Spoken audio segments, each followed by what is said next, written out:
ife ndị a mere anyị dị egwu ịma na ọ nwere ụmụnne anyị mechiri afịa by 5 o'clock all of a sudden fabia sifa na ha pack all their goods in their shop that they want to demolish that places that all the shop in that area. Ndị Igbo tara afọ na Lagos. I'm telling you the truth. Some of them spend 500 billion naira wee lụọ ụlọ. They demolish their house, no compensation. There are different many places that now ya ka mmadụ ga-abịa na-ekwu na insecurity dị na this southeast na ọ na-ebunazi ngwa afịa business ya na Lagos. And Igbo would their target. Isim na ndị Igbo abụrụ target. Ke maka that pastor, that popular pastor in Yoruba land gara meet him na his village. They are doing meeting against the Igbos. Na ndị Igbo go many places na Lagos. They are planning how they will take all those places and that man stood up. Say no, that or they are support ihe ọjọọ. Why unu ji were ndị Igbo na before? So if na ndị Igbo na tafu. So all those houses are Igbo their target in Lagos, demolishing their shop, their house, taking it back from them. Now yaka mmadụ ga-apụta na asị na because of insecurity na this east. Nobody go business investment here na Lagos. Ịma na o nwere ọtụtụ ndị Igbo nwụrụ na BP. Ndụ nwere n'ume mmafu fa ha nwụọ na Lagos. I'm telling you what happened between last 5 months ago. Ihe mere ndị Igbo na Lagos, and they are still doing it, demolition. All the many places here. Since all mechara ihe gbasara election, Peter Obi winere Jagaban na Lagos. Since ahụ obi adịrọ ndị ama, they are persecuting Igbos. So ya ka mmadụ ga-abịasị anyị na east here because of insecurity na Lagos. Lagos ụmụnne anyị na-asị ka ha pụta, ka ha kwụsị ime investment that place, ka ha bunata their investment na east here. Somebody ọmama nwere ezigbo ego ọmama na Igbo, ọmama na Nigeria. There's a na-ekwu na ha that place wee bubunaziri business here because of insecurity.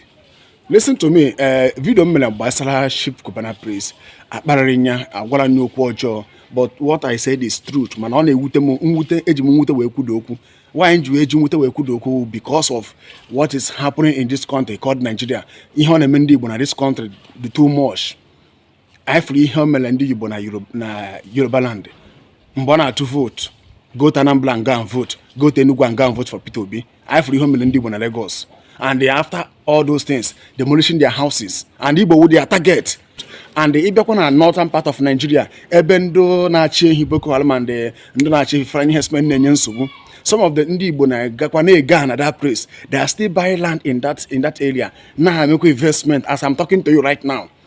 So why would you using this east and or why in this east stage where though we are praying that God will bring peace in this east. Before the insecurity, we don't get investment in Anibwa. So all on na Gokojo, all on na Balon, all on na Bakamba, dragon on social media. All when I watch my video, I know for dragon. So all on care, one of our brother mele video. Sena Nanje Joken, very dark man or very black man or very dark man, that guy and the Ijele. Mona had a buff wing. Only know what I know about winging care. Ijele na about winging care. Mommy Ken na about winging care.